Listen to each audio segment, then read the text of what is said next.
नमस्कार, आप देख रहे हैं जन टीवी और मैं आपके साथ आकांक्षा पारिक। खबरों की शुरुआत से पहले एक नजर हेडलाइंस पर।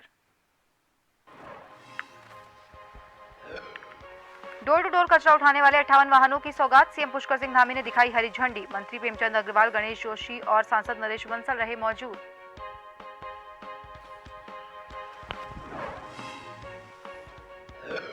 राम मंदिर को लेकर प्रदेश में राजनीति तेज। बीजेपी वादा पूरा करने की कह रही बात, जता रही खुशी तो कांग्रेस जनता के ध्रुवीकरण का लगा रही आरोप।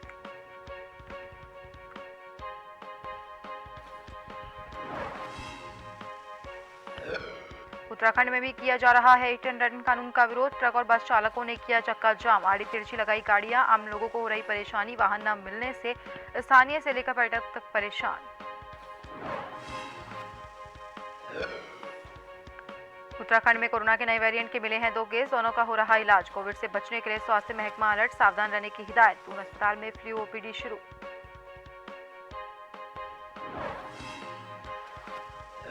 और उत्तराखंड में कड़ाके की ठंड का सिलसिला बरकरार। पहाड़ों में पाला ने बढ़ाई परेशानी, कोहरे का कहर जारी। पहाड़ी राज्यों में बर्फबारी से उत्तर भारत में बड़ी गलन, कोहरे ने रोकी ट्रेनों की रफ्तार।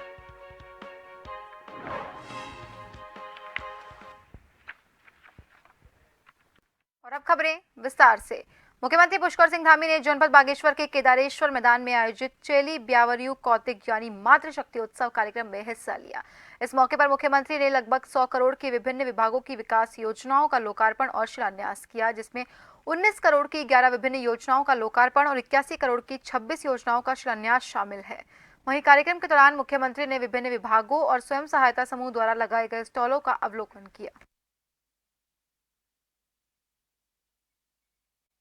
खबर कोटद्वार से है, जहां पूरे देश में अक्षत कलश यात्रा निकाली जा रही है, जिसमें कोटद्वार के घमंडपुर में अक्षत कलश यात्रा के मौके पर विधानसभा अध्यक्ष ऋतु खंडूरी ने पहुंचकर पूजा अर्चना की। इस दौरान भारी संख्या में राम भक्त महिला पुरुषों ने भाग लिया। 22 जनवरी को राम 500 वर्ष के वनवास के बाद अयोध्या लौट रहे हैं। उसी के निमित्त ये कार्यक्रम चल रहे हैं, जहां अक्षत हम पूरी कोटद्वार की जनता को देंगे और उनको इनवाइट करेंगे। उनको प्रभु राम के द्वारा इनविटेशन है कि वो पहुँचे अयोध्या में और अपने घरों में तो दीपावली मनाएं ही, अपने जीवन को और सुखमय और अच्छा बनाएं। पुरोला से भाजपा विधायक दुर्गेश्वर लाल धरने पर बैठे हैं। मंत्री सुबोध उनियाल के आवास के गेट पर वो धरना दे रहे हैं। पुरोला से बीजेपी के मंडल अध्यक्ष, पूर्व ब्लॉक प्रमुख सहित कई लोग धरने पर बैठे गोविंद वन्यजीव विहार क्षेत्र में डीएफओ को हटाने की लगातार मांग कर रहे हैं। मंत्री पर जातिगत टिप्पणी का भी इस दौरान आरोप लगाया गया।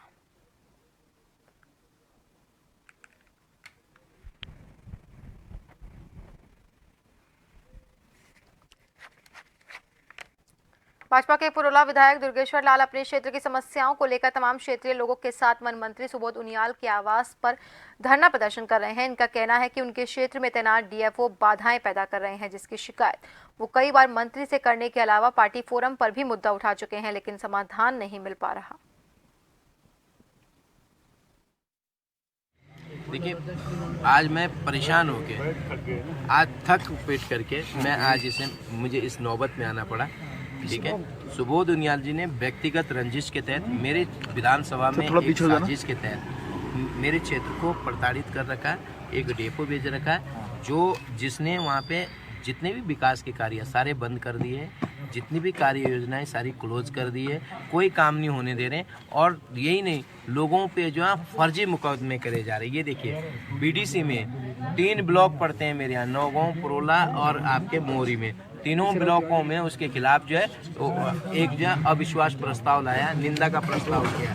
अब जनप्रतिनिधियों लोगों ने, अब आप बताइए मैं करूँ तो करूँ क्या? मैं आपको ये देखिए, ये पढ़ा है कागज जिसको फाड़ के गए, इसको पढ़िए अगर आप लग सकते हैं।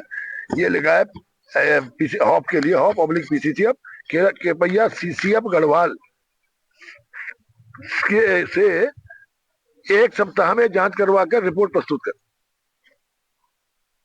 तो बिना जांच किए कोई कार्रवाई अच्छी नहीं की जा सकती। तो आप मानते हैं अनुशासनहीनता है? अब ये तो पार्टी तय करेगी। अब मैं उसके बाद अनर्गल आरोप लगाना, तो मैं समझता हूँ कि ये निंदनीय। लोहाघाट की गलचौड़ा आरक्षित वन क्षेत्र में अज्ञात महिलाओं द्वारा देवदार के बहुमूल्य पेड़ों की लॉपिंग कर टहनियों को काटा जा रहा है और वन महकमा मूक दर्शक बना हुआ बैठा है। इस वजह से क्षेत्र के पर्यावरण प्रेमियों में काफी आक्रोश है। पर्यावरण प्रेमी पूर्व सैनिक मयंक औली, सुरेश जोशी, गणेश दत्त आदि ने बताया कि वन विभाग द्वारा इन बहुमूल्य पेड़ों को बचाने का कोई भी प्रयास नहीं किया जा रहा। लोहाघाट रेंजर दीप जोशी ने बताया कि मामला संज्ञान में आने के बाद वन कर्मियों को गलचौड़ा वन क्षेत्र में नियमित गश्त के निर्देश दिए गए हैं। क्षेत्र में जब प्रधानमंत्री जी का भी आगमन था उस टाइम पे भी पेड़ काटे गए देवदार के। उसके बाद बीच में जब बाघ का आतंक हुआ हमारे गलचौड़ा क्षेत्र में, तब भी हरे भरे पेड़ काटे गए तस्करों द्वारा। और वन महकमे को पूरा पता है कि इसमें पेड़ काटे हैं, ये है ना, उनके खिलाफ कोई ऐसी सख्त कार्रवाई की गई, न ऐसा कोई कदम उठाया गया। और स्थिति आज ये है कि ऐसे दुर्लभ पेड़ हमारे देवदार के, क्योंकि प्लांटेशन तो इनके द्वारा किया नहीं जा रहा है, वहाँ पे नाम मात्र के लिए ये जो है पौधारोपण करते हैं, उसके बाद उसकी देखरेख कोई करता नहीं है। से जगतगुरु शंकराचार्य शीतकालीन चारधाम तीर्थ यात्रा पर निकले हुए थे। ये यात्रा ज्योतिमठ में आकर संपन्न हो चुकी है।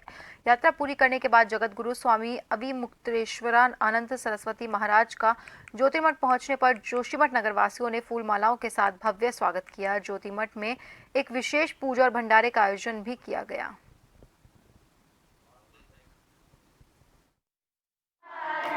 जीवन की अविस्मरणीय यात्रा थी हमारी।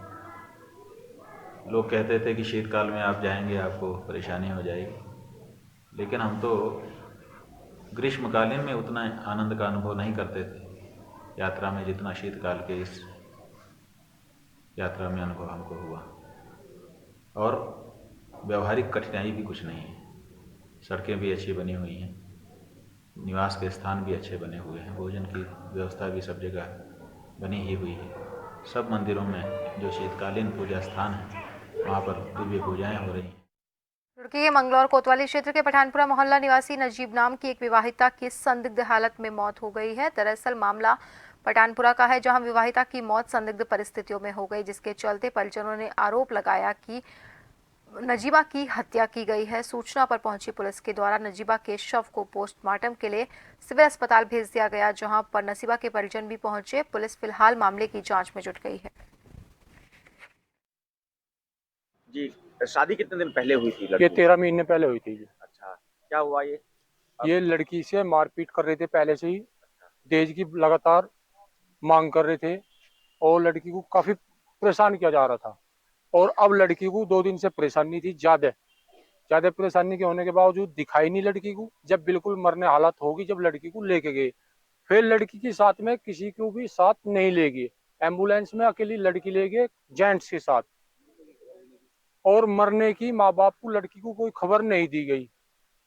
जब मर गई उसके बाद रिश्तेदारों ने, महल्ले वालों ने और ने पता दिया कि लड़की आपकी मर गई। अच्छा, किसी ने बताया भी नहीं? नहीं, घर किसी ने फोन नहीं किया, किसी ने ऐसे नहीं किया। हॉस्पिटल लेके जा रहे हम लड़की को, लड़की अकेली रखी इन्होंने हॉस्पिटल, और जब मर गई तो और अड़ोसी पड़ोसियों ने पता दिया कि आपकी लड़की मर गई। डिलीवरी हुई थी, बच्चा सही है?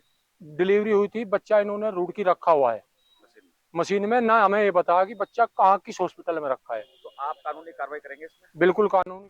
खटीमा क्षेत्र की झनकैया नदी में सेल्फी और इंस्टाग्राम रील बनाने के चक्कर में युवक नदी में डूब गया। बता दें कि प्रियांशु मिश्रा सीतापुर का निवासी है। कैचीधाम नैनीताल से घूम कर आ रहा था। वह झनकैया नदी में उतरकर सेल्फी लेते समय अचानक से उसका पैर फिसल गया और पैर फिसलने की वजह से वो डूब गया। वहीं कड़ी मशक्कत के बाद भी युवक नहीं मिला। घटना की जानकारी मिलते ही स्थानीय पुलिस और आपदा राहत टीम तुरंत मौके पर पहुंचे और स्थानीय लोगों की मदद से तलाश में जुटी।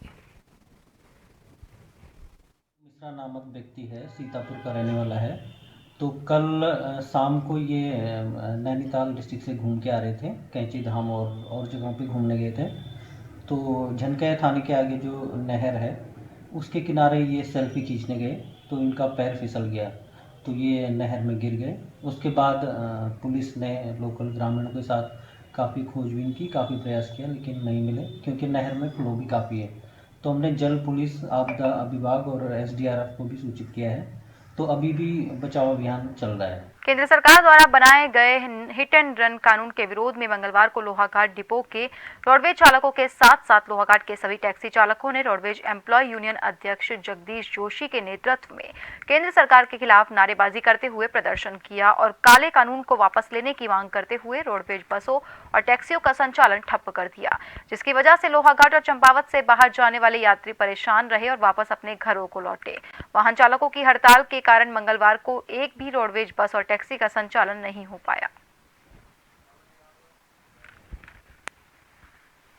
ये जो भारत सरकार का काले कानून जो ड्राइवरों के लिए निकाला गया है, इसका लोहाघाट डिपो और हम समस्त चालक लोहाघाट में जितने भी चालक, चाहे वो ट्रांसपोर्टर डिपार्टमेंट से हो या प्राइवेट सेक्टर से हो, टैक्सी चालक हो या एम्बुलेंस चालक हो या बस चालक हो, कोई भी, सभी हम लोग मिल करके इसका घोर विरोध करते हैं और निंदा करते हैं इसकी कि ये सरकार को तुरंत ही वापस लेना चाहिए। ये बहुत गलत कानून बना रखा है ड्राइवर के लिए। सबसे बड़ी बात यह है, अगर ड्राइवर से एक्सीडेंट हो जाता है उसको 10 लाख रुपए जुर्माना और 10 साल की सजा, ये कोई भी ड्राइवर के कहने नहीं हो सकता है। तो उसका सरकार से हमारी यही मांग है कि ये कानून तुरंत अतिशीघ्र वापस लिया जाए। कि अगर हमारे पास 7 लाख रुपए देने के लिए होता तो टैक्सीबाजी क्यों करते, ड्राइवरी क्यों करते। मेन बात तो ये है, सरकार ने जो ये नियम लागू कर रखा है, ये बहुत संकटकारी नियम लागू कर रखा है, जिस बेस में हम लोग आज रोड में उतरे हुए हैं। हमारे जो भी बेरोजगार व्यक्ति हैं बेचारे रोड में धक्के खा रहे हैं, सवारियां धक्के खा रही हैं। हम इतनी व्यवस्था कहाँ से करेंगे।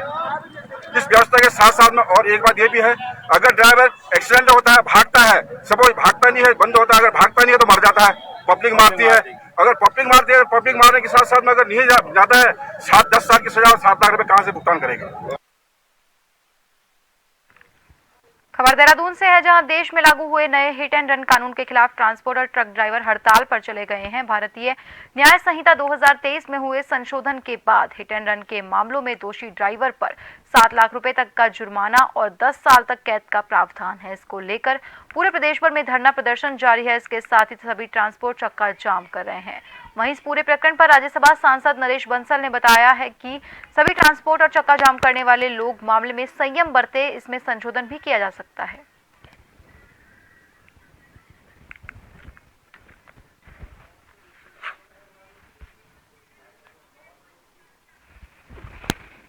जैसे ये हिट एंड रन का मामला है, जिसके कारण कल ट्रक की और उसकी हड़ताल हुई है, उन्होंने अपना विषय रखा है।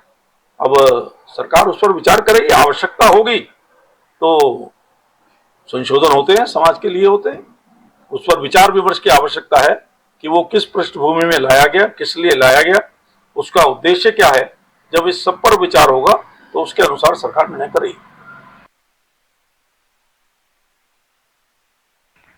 जोशीमठ ब्लॉक के सबसे दूरस्थ गांव किमाड़ा गांव की तो किमाड़ा गांव में भी पिछले 5 सालों के उपरांत पांडव नृत्य का आयोजन किया गया। जो पांडव नृत्य का आयोजन तकरीबन 10 दिनों तक इस गांव में देखने को मिला और अंतिम दिवस में किमाड़ा गांव में पांडव नृत्य का भव्य मेले का आयोजन भी देखने को मिल गया। आपको बता दें कि जिस पांडव नृत्य में देखने के लिए सैकड़ों की तादाद में लोग दूर दूर से स्थानीय ग्रामीण पांडव नृत्य को देखने के लिए पहुंचते हैं और भगवान पांडवों का आशीर्वाद लेते हैं।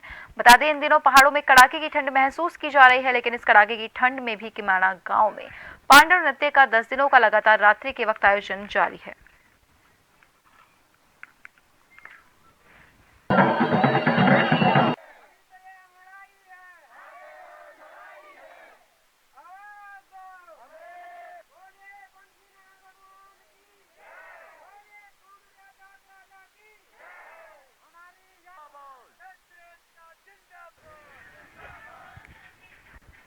और फिलहाल के लिए खबरों में रुकेंगे एक छोटे से ब्रेक के लिए।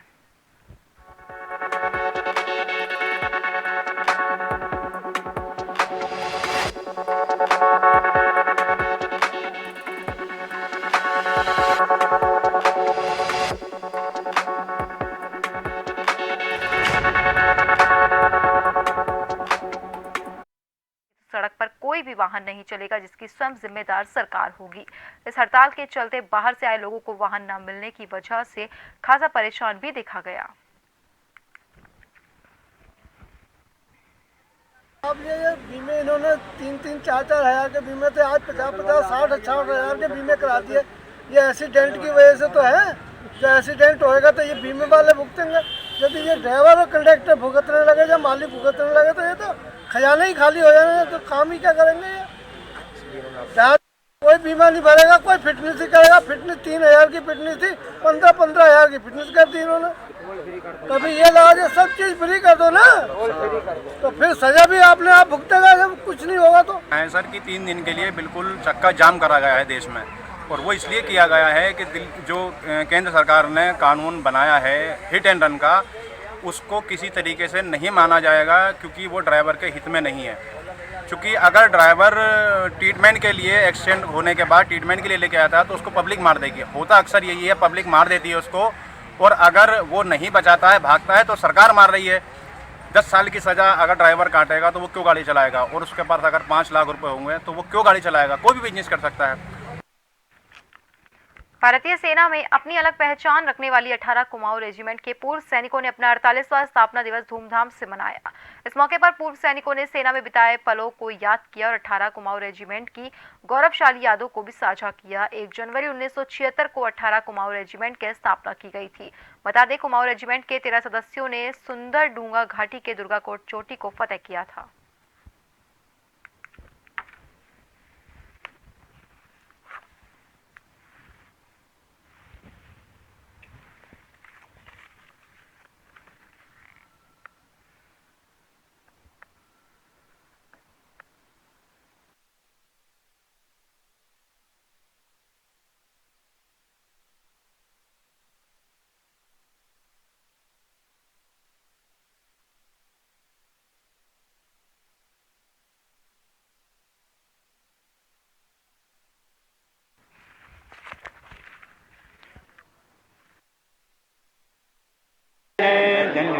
पूरे 18 कुमाऊं के भूतपूर्व सैनिक एकत्र हुए हैं, क्योंकि इस दिन 18 कुमाऊं रेजिमेंट का एक स्थापना दिवस माना जाता है। कुमाऊं मंडल की एक महत्वपूर्ण बटालियन 18 कुमाऊं है। इसने कई अवार्ड जीते हैं। श्रीलंका और सियाचिन ग्लेशियर पूरे तैनाती दी, और कारगिल युद्धों में भी एक महत्वपूर्ण योगदान दिया है। आज हम एकत्रित होकर हम हर साल इसी तरह मनाते हैं अपना स्थापना दिवस हल्द्वानी में, और पूरे 4 डिस्ट्रिक्ट में मनाया जाता है। इसमें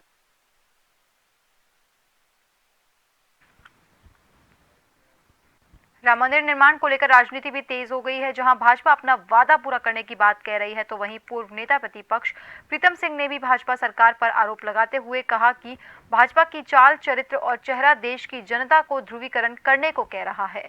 तो कैबिनेट मंत्री सुबोध उनियाल ने राम मंदिर के निर्माण पर प्रसन्नता जाहिर की।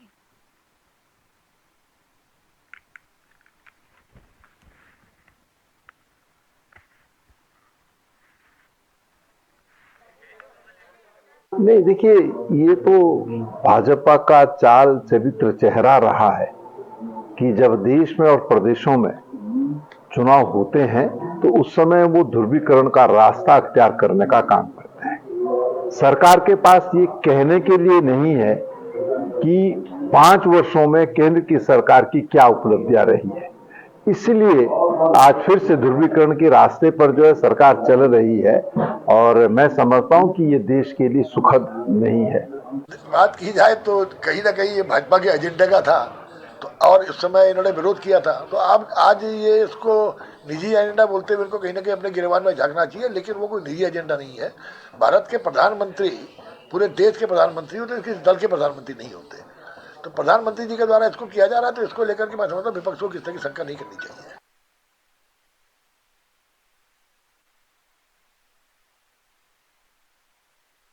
वाहनों को हरी झंडी दिखाई। आपको बता दें कि इस दौरान 58 डोर वाहनों को हरी झंडी दिखाकर रवाना किया गया। इस दौरान शहरी विकास मंत्री प्रेमचंद अग्रवाल, कैबिनेट मंत्री गणेश जोशी, सांसद नरेश बंसल सहित कई विधायक और पूर्व मेयर सुनील उनियाल गामा भी मौजूद रहे। वहीं शहरी विकास मंत्री प्रेमचंद अग्रवाल ने कहा कि देहरादून नगर निगम द्वारा स्वच्छता को लेकर बेहतर कार्य किया जा रहा है, और जिस तरह से 58 डोर टू डोर वाहन रवाना किए गए हैं, इससे स्वच्छता के क्षेत्र में बहुत बड़ा लाभ होगा।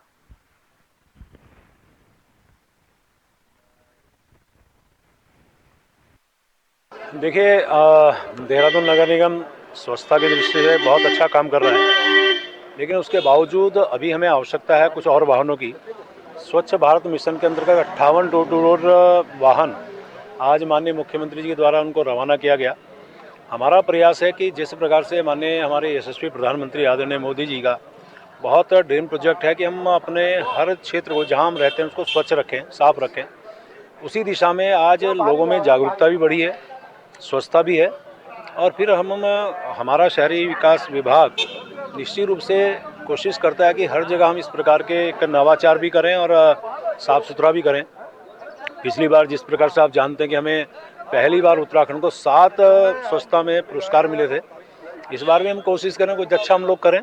तो आज जिस प्रकार से 58 डोर टू डोर वाहन रवाना किए गए, मैं उम्मीद कर रहा हूँ इससे बहुत बड़ा लाभ स्वच्छता की दृष्टि से मिलेगा। और अब आखिर में एक नजर हेडलाइंस पर।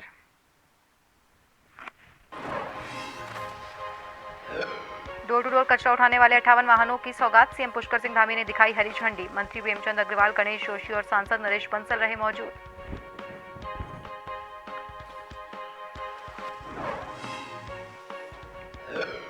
राम मंदिर को लेकर प्रदेश में राजनीति तेज। बीजेपी वादा पूरा करने की कह रही बात, जता रही खुशी तो कांग्रेस जनता के ध्रुवीकरण का लगा रही आरोप।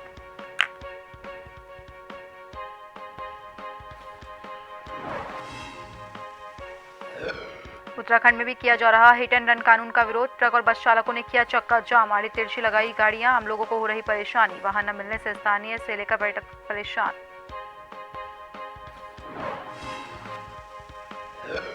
उत्तराखंड में कोरोना के नए वेरिएंट के मिले हैं 2 केस, दोनों का हो रहा इलाज। कोविड से बचने के लिए स्वास्थ्य महकमा अलर्ट, सावधान रहने की हिदायत। दून अस्पताल में फ्लू ओपीडी शुरू।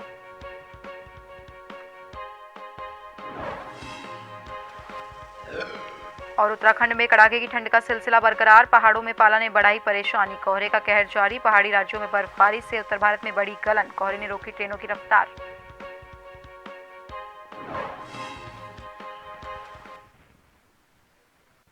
और फिलहाल के लिए खबरों में बस इतना ही। बने रहिए जन टीवी के साथ। नमस्कार।